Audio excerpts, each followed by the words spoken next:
du ñu def lu dul jox ko kàddu gi mu nekk suñu mbokk téléspectateurs yi ak suñu mbokk auditeurs yi avant ñuy tàmbali. merci beaucoup asalaamaaleykum maa ngi leen di nuyu di kontaan ci invitation bi di nuyu ñu nekk ci plateau bi yëpp di nuyu ñuy seetaan di ziar bu baax le président Mbagnick Diop nga xamante ne ni MEDES laa jógee comme vous l'avez si bien dit nekk président de la commission genre donc kontaan naa si ñu wuy si leen si bés bu am solo bii ngeen woo ma. jërëjëf merci. Sur toutes ces questions liées aux questions qui touchent les intérêts de la femme li mu lay laaj sur cette situation là mooy actuellement aujourd'hui seen combat bi fan la toll ak quelles sont les attentes des femmes ici au Sénégal par rapport à tous ces combats là que vous avez menés pendant toutes ces années. Machallah, merci beaucoup pour la question elle est large na nag. waaw justement sawar naa ci waxtaan ci balaay boobu. damay ziyaaraat imam di rafetlu njàngale bi mu jàngale fii nii notamment ci naafila yi ak hadis bi mu yëkkati jëmale ko wax ci wàllu jigéen yi ma bëgg rek doole ci lu tuuti. ne yàlla suñ borom bi dafa naa yemul ci loolu rek ci lu jëm ci wàllu jigéen a fépp fu mu limee jullit bu góor teg na fi jullit bu jigéen. daneen yemale. voilà boo xoolee toppalante bi. muslimin wala muslimat mu'minin wala mu'minat dafa doy rek. pour indice. dëgg la. et tamit li ñu borom bi dénk mu di ñu koy ooyee magasin. xëy na moom moo xam lu tax mu def ko donc jigéen du ko ndaw. yàlla tuutalul ko alxuraanul karim tuutalul ko donc doomu aadama war a ko tuutal. justement. voilà te souvent da ngay dégg ci.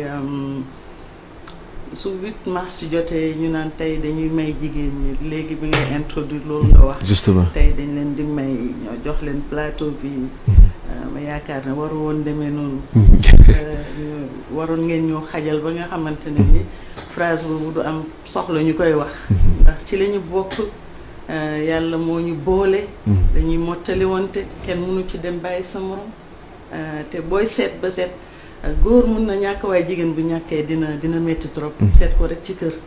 kër góor mun na absenté ay ati at dañuy am suñu mbokk suñuy càmmeñ suñuy papa ñu dem immigré toog 10 ans bitim réew seen jabar toog fii di leen xaar demul dikkul di assurer les arrières.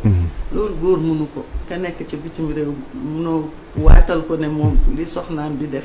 moom mu ngi koy def donc juste pour nga tënk rek ne kontaan naa ci imam yëkkati ba mu yëkkati moo bëggoon ci dolli loolu en tant que jigéen wax suma appréciation foog naa am na ci solo bien évidemment voilà li ñuy wax naan tungu ne du teew ñuy nataal donc suma appréciation loolu la si woon alors pour revenir maintenant ci xeex du ma ko sax tuddee xeex parce que xeex dafa violent pour man nekkuñu ci phase ou en tout cas disposition yoo xam ne dañuy xeex dañu jëli li ñu moom ni ma ko waxee woon léegi rek yàlla daf ñu jox doomu aadama waruñu xañ suñu demee benn àddina bi lu ëpp ci xaaji population bi ay jigéen leen loolu tamit waroon na alerter ñu bëri yàlla du juum du jaawale li tax mu bind jigéen ñi ëpp góor ñi am na lu njàngat bu rëy bi ci war a am donc nga jël xaaj boobu nga jël xaaj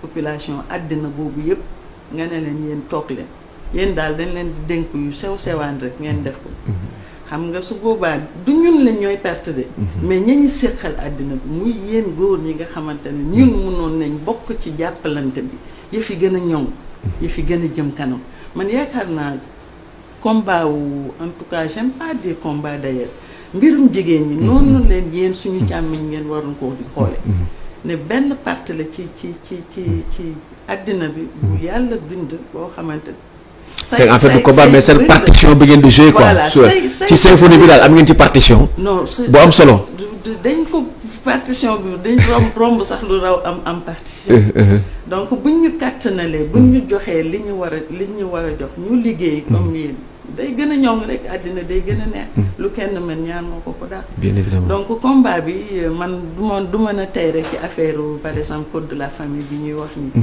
remonté na tey en ce moment ñu ngi anniversaire les 30 ans de Bégine, la déclaration de Bégine. Depuis de 1995 donc ça fait 30 ans où jigéen ñi dañ ñëwoon xamal ne ñoom it am nañ droit jàngi, ñoom it am nañ droit faju, ñoom it am nañ droit am économie, am koom-koom, ñoom it am nañu droit participation politique. Parce que politique boo ko déggee c'est la gestion de la cité. Justement. Kan moo gën a yee jigéen ci gestion de la cité. Jigéen talent yi ko yàlla may équilibre yi jigéen mun a def góor munu ko def donc jël jigéen ber ko sa àddina bi la ñuy xañ rek tey ji bu ngeen joxoon jigéen ñu seen wàll maanaam yéen may leen ñu diriger ngeen xool jox leen ñu benn mandat ngeen xool non mais c'est vrai hein. Justement. il faut mais est-ce que bon loolu est-ce que c'est pas en contradiction ak li nga waxoon par rapport jox leen ñu en fait c'est vous qui devez normalement c'est vous qui devez vous battre pour mën a mais écoutez su ma nee la jox leen ñu teggin la parce que nag àlla kulli xaal yéene suñu kilifa loolu la yàlla dogal góor mooy kilifa la góor di def. Am na yenn situation yoo xam man je l'ai vécu quand j'ai perdu ma mère bi ma gisee suma frère di dem rob suma yaay ba pare ñibbisi c'est la si mille góor mbaxana moi j'aurais jamais pu faire ça enterrer ma mère donc loolu yàlla xam na ni jigéen mënu ko góor la ko dégg donc góor mooy jiite ci jumaa je góor mooy tudd doom góor dafa am wàllam ci société bi mais tamit ñu nit am nañ wàll bu ngeen tuddee doom jooju ngeen di téye di tudd ñun dem ko ëmb juróom-ñeenti weetu suñu biir di dund ak moom loo xam ne ñun ak moom ak yàlla kese xam donc kenn tuutiwul ci société amul kenn ku ndaw de mon point de vue li may wax naan ce sont les maillons d'une chaîne li tubaab di wax les maillons d'une chaîne et chaque maillon compte tey ji balaa nga ko noo xam mu am benn mécanisme boo xamante ne ni ay maillon la nga toog ba si yàgg da rocc benn du dem oto ngi ni batterie bi boo ko dindee du dem alors que oto bi ça coûte 10 000 fois plus cher que la batterie mais si tu enlèves la batterie la voiture ne bouge plus donc noonu la ñu mel man loolu laa yaakaar ba tax ne nee naa du ma waxu xeex mais dinaa ne teggin moo tax ñu ne ngeen jox ñu mais bu ñu leen di laaj joxu la ñun dañu dem jëli justement dama ragal na foofu lañ ci toll fi mu ne nii ok d'accord mooy code de la famille imam nga jéggal ma imam maa ngi imam moom dañ ci ñëw dana ñëw ci loolu te yaakaar naa def na imam yéen la àndal de soxna Mariam imam yéen la àndal de waaw gis nga di ngay wax ni que ni soxna yi xam nañ ni góor ñi ñooy suñu ay kilifa imam dafa reetaan wallaay loolu la ñu bëgg a dégg waaw loolu rek waaw te muy dëgg tamit bi nga waxee noonu rek juste dama xool imam rek mais réaction naa suma sœur loolu aussi li tax ma piis ko di ñun ñooy seen yaay donc gis nga am na yu bëri da ngeen di ñëw ci kër yi di tàngal di kii on vous laisse faire mais non pour vous dire que je suis en phase avec vous ci li nga wax nii gis nga nit ki muy góor muy jigéen surtout góor ñi mën nga def lu nekk mais bu laal yaayam c'est ça justement waaw c'est ça mais c'est ça mën nga dikk lu nekk mais gis nga muy c'est justement ça bu laal yaayam mu bëgg boole ko ak lenn waaw moo tax man nag ma may nga ma benn transition bu extraordinaire parce que lii nga wax ni góor boo laalee yaayam jot ko looloo waral ma ne man ñun suñu ay combat yu bëri combat bugguma ko wax sax suñu ay xaw ma nu ma ko mën a ban moo wolof bu sedd daal parce que bëgguma mu nekk confrontation yu bëri dañ waroon jàpp ci seeni loxo xam nga foofu nag gëm naa ne jigéen ñi xaw nañ fi def ay retour dañ def benn say rek suñu ñu ne neen ci suñu biir war nañ am nii war nañ def li te dañ waroon jàpp ci loxo góor ñi ñu ñëw dugg ci biir xam ñun li ñuy dund lan la donc bëti gis nga ni ngay xoole sa yaay su boobaa yaakaar naa ne doo ngeen ñu ko gën a yërëmee mais dañ dajaloo ñu ni neen xajaluñu leen ci démarche boobu et man loolu mooy su c'est que da ngeen def en fait vous reconnaissez que vous avez fait une démarche sectaire voilà écoutez-moi c'est ce que je dis tout le temps hein.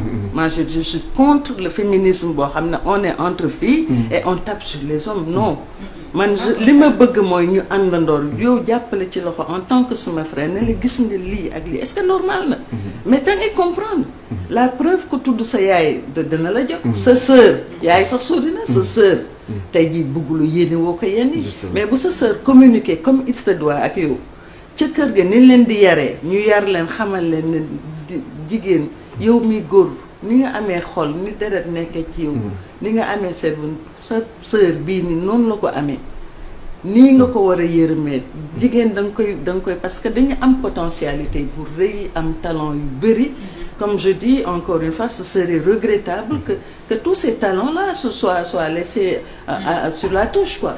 Sur la touche, c'est la société qui perd, c'est l'humanité tout entière qui perd. D'accord, donc, très bien. Voilà. Très bien madame Mariama Soumaré wax ji am na solo xanaa damay tourner rek si Fatoumata dégg nga lii Mariama Soumaré wax par rapport à cette question-là relative à combat bi ngeen di. madame Soumaré rafetlu naa kàddu yi am na fu mu waxee que ni dañu war a jox li ñu moom wala ñu dem jëli ko. exactement parce que aussi wax nañu jël jigéen ñi jiital leen. parce que boo xoolee ni nga ko waxee léegi société bi moo pareegul. pour jël jigéen teg ko au devant. parce que dafa am lu ñu tënk lu bari comme ni ko ci wàllu diine bi ni nga ko waxee sànq que ni góor mooy jiitu jigéen mais même dans les grandes puissances comme en exemple l'Amérique gis nga présidentielle bi weesu il y avait 2 candidats Donald Trump ak ki nga xam ne mooy Kamala Harris mais les Américains n'étaient pas prêts à voter pour Kamala Harris parce que jàpp nañ ni jigéen waru leen mën a jiite te boo xoolee pratiquement dans tout ci àdduna wërngal këpp. mais est-ce que donc cela veut dire que idéologie boobu la ñuy noonu la ñuy war a développer. non je ne pense pas ça de ñun ci suñu bopp bu ñu ko gëmu de ça. c'est ça il faut que ñun. ñu wane que ni ñun man gis nga exemple États-Unis woo Australie woo tout ça c'est pas sama truc. moi je me focalise sur gis nga fii nii. Sénégal bu ñu gëmoon bu ñu commencé woon par gëm ñun jigéen ne on peut arriver. Ce plafond de verre là mun nañ ko toj on va y arriver mais souvent da ngay gis ñun jigéen ñi c'est nous qui doutons d'abord et on donne aux hommes les arguments nécessaires pour ñoom ñu maintenir parce qu'il faut pas oublier que loi yi ci bëri c'est les hommes qui les font oui et donc voilà bu ñu doon tëgg loi jigéen ñi nekk ñu fa woon soo ñëwee jël constitution vous allez dire nous sommes tous égaux devant la loi c'est ce qui se dit. Justement. Vous comprenez ça, non? Mais maintenant, vous dites que vous ne pouvez pas comprendre que jigéen na góor mënuñu yem. Vous voyez un peu cette contradiction parce que c'est dans la société nit ñi ñu yaree gëmloo ni ñu voilà góor moo yore superpuissance et cetera donc mooy andi blocage yooyu man gëm naa ne bu ñu toogoon ñu waxtaan dinañ jubóo. te di ngeen xam ñun en fait Mariama man en fait su ma nee loolu c'est bon en fait. du parce que góor ak jigéen ñoo yem comme ni nga ko waxee devant la loi. c'est ça en fait su may waxu égalité c'est par rapport aux conditions des deux sexes. oui bien sûr c'est en fait ça loolu la pas c'est loolu la xam nga. nit ñun ñëpp benn luñ effectivement benn luñu. mais quoi ak lu ñu mën def lu ñu mënti mel lu ñu mënti def am na la nga xam ni góor moo ko moom am na nga xam ni jigéen a ko moom. et puis c'est ça li ma ci gën a doy waar. jigéen li mu moom la nga xam ni vraiment mën na ko exercer ba nga xam ne góor du ko mënal dara. dañuy am man je ne sais pas c'est comme si dafa am benn blocage bu nekk. blocage bi benn rek la doyen parce que jigéen ñi aussi dañuy gis. revendique cette égalité là c'est des trucs yoo xam ne yi fi àddina la. bu yi fi diine taxawee évidemment ce sont les hommes. oui ça c'est clair mais sunu lépp lu ñu laaj c'est ça c'est fi àddina la. justement très bien donc jiite liggéey jàppale njaboot bi et voilà. te comme ni nga ko waxee Moustapha du tey.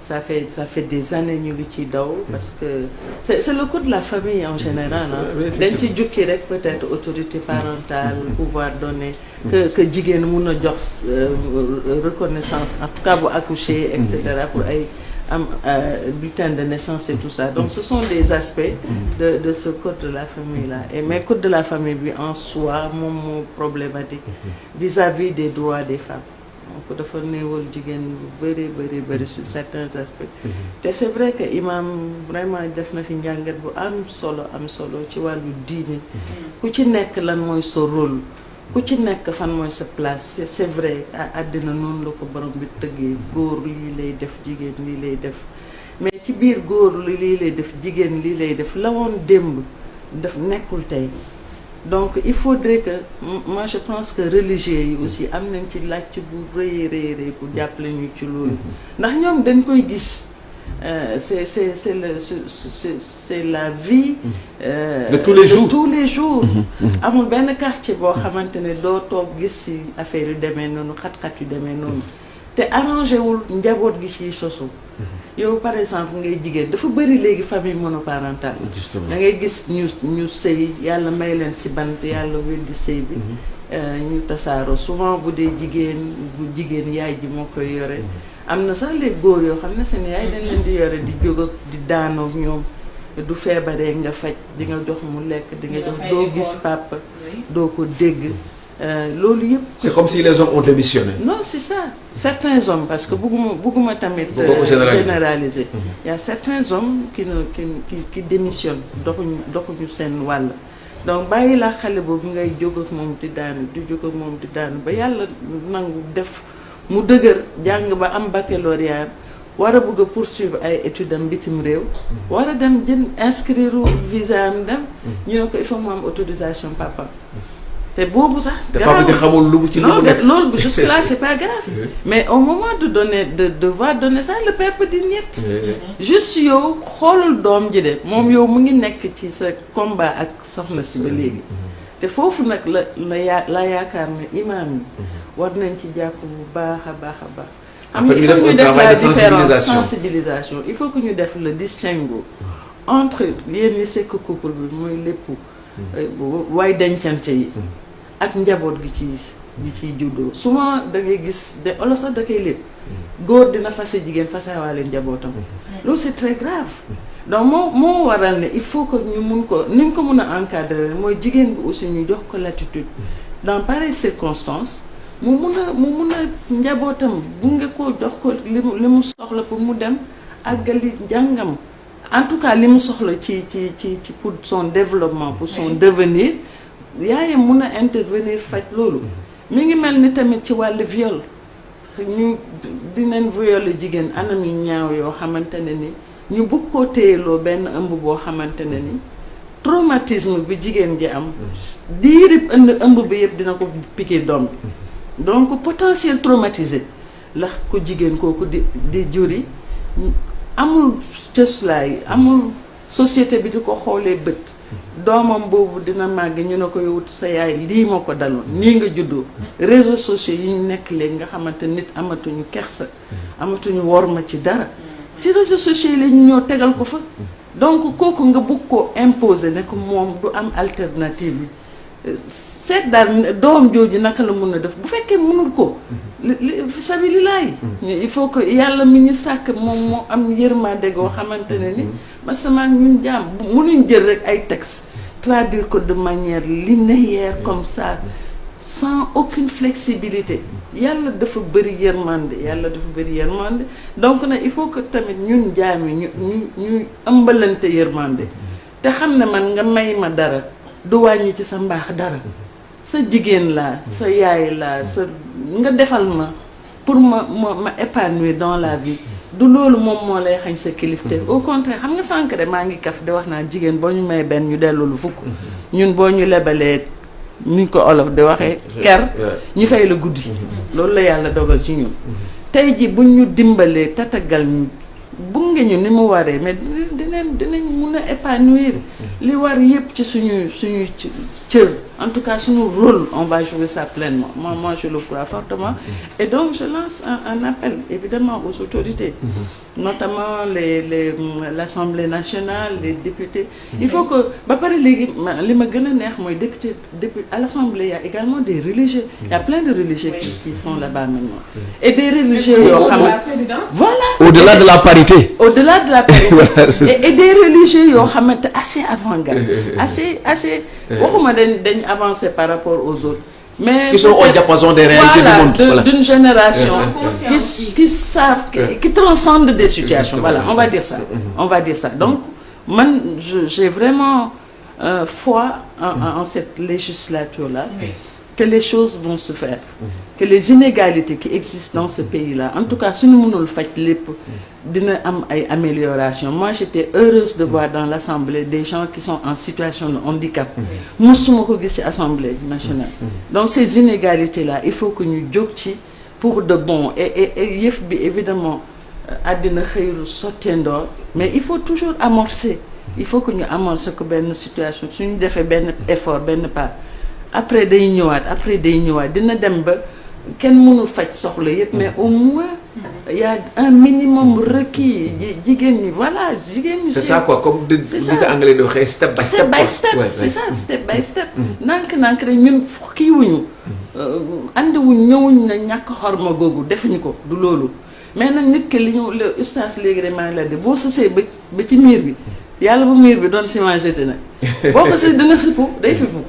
donc jigéen ñi foofu lañ ci toll vraiment fitna yi ñu yenu gàlloo ko moom di daw guddeeg bëccëg métti na lool il faut que nag ñu am une oreille attentive ñu comprendre on n'est pas dans un ring nekkuñu di combat ni rien du tout mais lépp pour njaboot gi ñoŋ la jigéen lu muy daw yëpp pour kër ga la borom këram njabootam après nga génn au sens large la maison le quartier la société donc voilà lii doon la. d'accord merci beaucoup soxna Mariama donc damay ñëw ci Fatoumata dégg nga li Mariama wax par rapport à.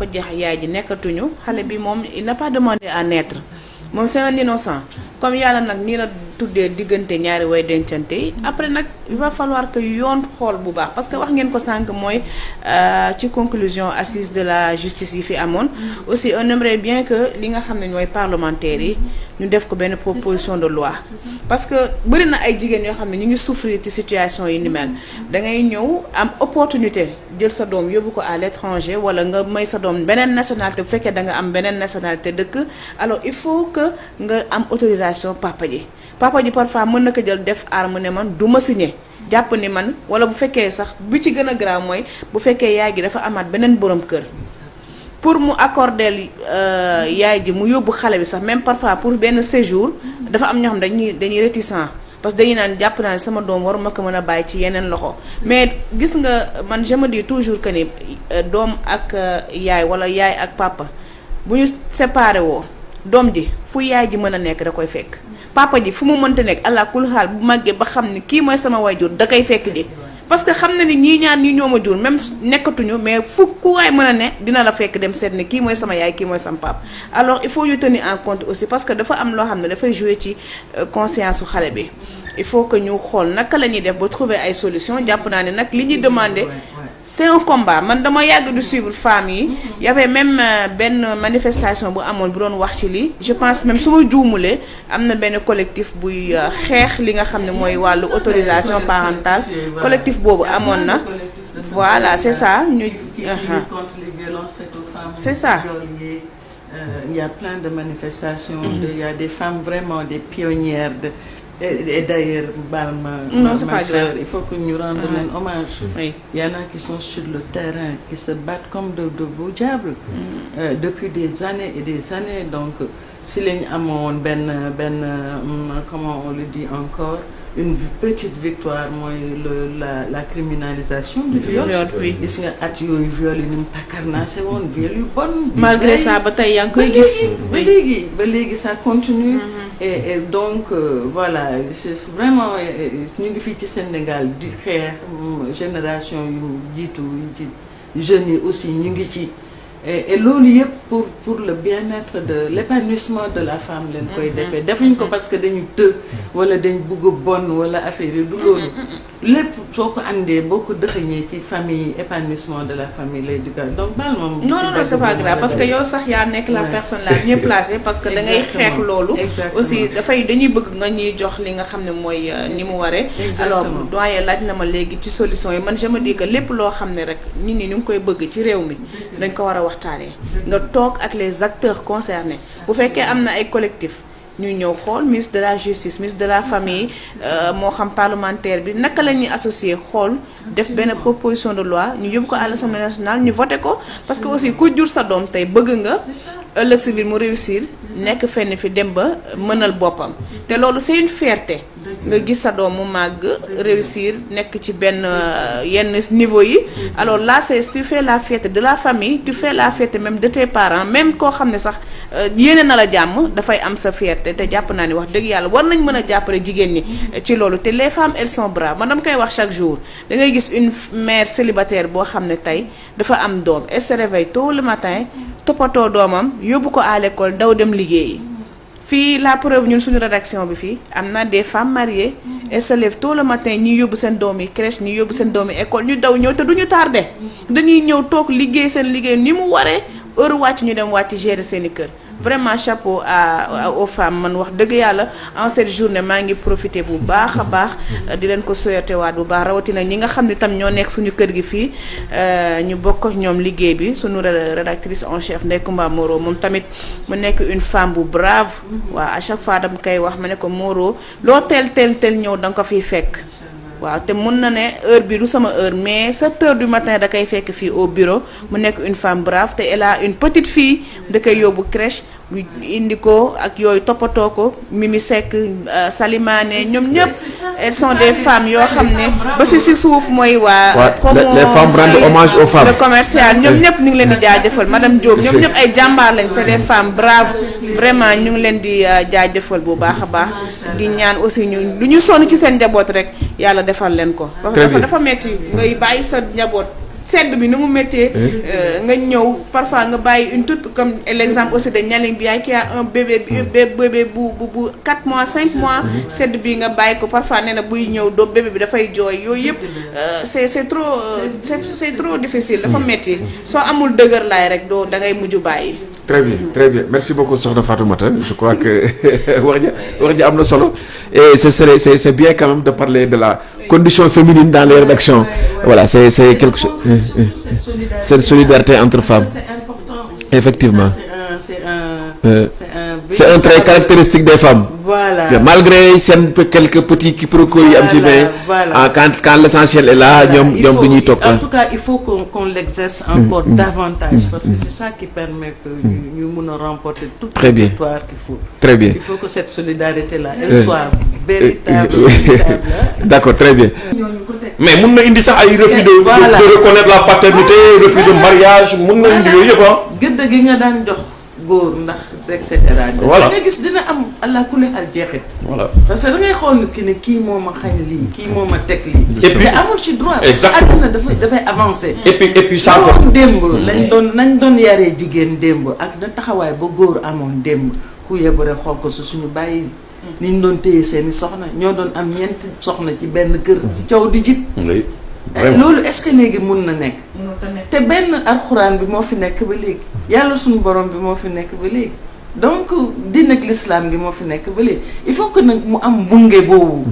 ñuy bunge bañ a taxaw figé ne rek nii leen doon ci y a des siècles avant c'était comme ça alors ça doit orthodoxie boobu mënatul ne. non dëgg la sax il faut que le processus. je crois que bon je vais terminer sur ça. dans masla et tout ça mais elle s'est rendu compte que nit ñi muy góor muy jigéen sooy waxtaan ak ñoom duñu yaakaar ne da nga nekk nit ku faible mais nag elle a pris la décision radicale d'ailleurs dafa utiliser benn expression bu am solo mu ni ma c'est le jour où je suis devenu un killer c'est le jour où je suis devenu un tueur que sama entreprise commencé dox parce que j'ai été radical di jël des décisions radicales ku liggéey ma fay la ku liggéeyal ma dàq la nee na c'est depuis ce jour-là que machallah son entreprise di fonctionner c'est pour poser la question de savoir au niveau des entreprises surtout vous des femmes vous qui êtes du MEDES et on connaît votre dynamisme les femmes du MEDES là c'est des femmes très dynamiques et puis qui excellent dans ce qu'elles font. Au niveau de vos entreprises, c'est vrai que c'est la journée du 8 mars. Les difficultés auxquelles vous êtes confrontés, comment vous pouvez surmonter en tant que femme, parce que nous sommes également une société, souvent c'est une société misogyne. Il y a une difficulté, vous êtes confrontés à comment parvenez-vous à les surmonter pour permettre aux autres femmes, parce qu'en fait c'est genre échange d'expérience là. Pour les mënuñu mën a effectivement développer seen structure yu ñu mettre en place parce que constaté nañu énormément de femmes maintenant évoluent dans l'entrepreneuriat surtout dans le privé. C'est une question que j'aime bien évidemment c'est une question large.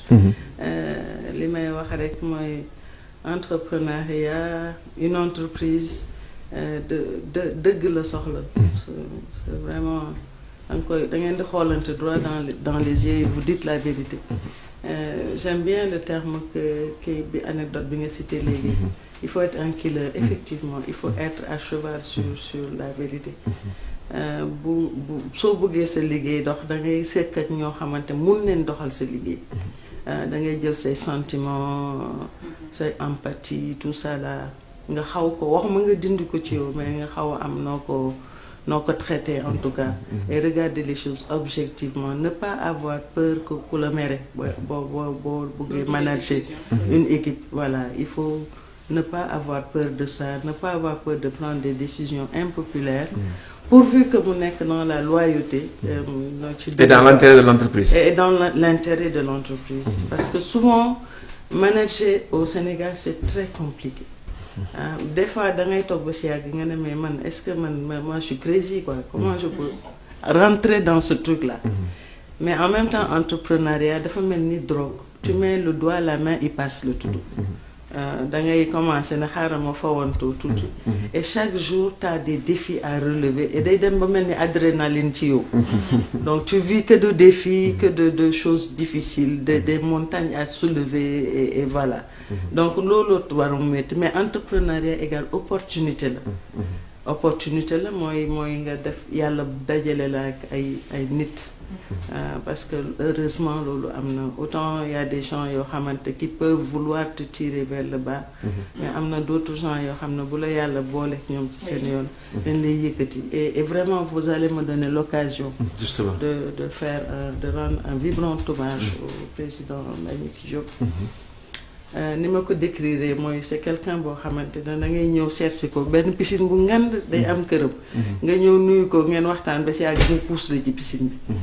xamul la laajul la ndax mun nga fay wala mënuloo fay noonu laa ko décrire. c'est-à-dire dafay réveiller les talents les compétences yi nekk ci yow. xam nga ndox buñ la fa pousser même boo mënul fay tu vas te débat parce que l'instinct de conservation l'instinct de survie mooy waral noonu laa ko décrire et noonu la manager MEDES où de petites entreprises côtoient avec de grandes entreprises et tout le monde a les mêmes chances que l'autre. Donc vraiment day ubbi ay opportunités. Et donc c'est une structure boo xamante ne nii moi j'invite surtout les femmes entrepreneurs. Vraiment de s'approcher de cette organisation patronale qui a vraiment des choses à apporter dans ce domaine-là. Alors bu loolu weesoo donc j'ai parlé d'opportunités. Loolu moo tax ma cité parce que entrer dans le MEDES ça a été une très grande opportunité pour man. Pour vraiment déjà côtoyer le président Mbagnick avec d'autres personnes ressourçantes, ça regorge de gens yoo xamante ni vraiment qui ont du talent et des gens très généreux, qui ne rechignent pas à te faire des suggestions, des avis par-ci par-là et loolu yëpp qui concourt à faire aller de l'avant ton entreprise. Et ça te permet également jàng naka la ñuy manager. Man avant dama doon jël l'affect jiital ko trop dans mes relations professionnelles. Donc dans mon entreprise je prenais des gens dama leen doon xool ñii ma leen di xooli bëtu rek ñii doom ñii et cetera je te dis chérie je te fais des câlins et cetera mais je me rends compte que c'est en général donc ña ngi koy defal amaat na ne duñ la rendre loolu. À la fin de la journée leneen ngay gis. Donc après tu te dis mais au lieu que may perdre suma temps di veiller au bien-être des gens. Je suis en entreprise. Je travaille pour asseoir quelque chose boo xamante ne ni que je voudrais léguer à la génération future. Mais si à chaque bu ma defee 10 pas ñu fakkastal ma war a revenir en arrière pour repartir à zéro. Mais je vais jamais atteindre mon objectif. Alors maintenant, je vais faire focus sur ce que je veux. Donc, management en entreprise, tu fais focus sur ce que tu veux et tu cherches les gens, mais froidement maintenant. Froidement, tu regardes les gens qui peuvent contribuer à ce que cet objectif-là se réalise.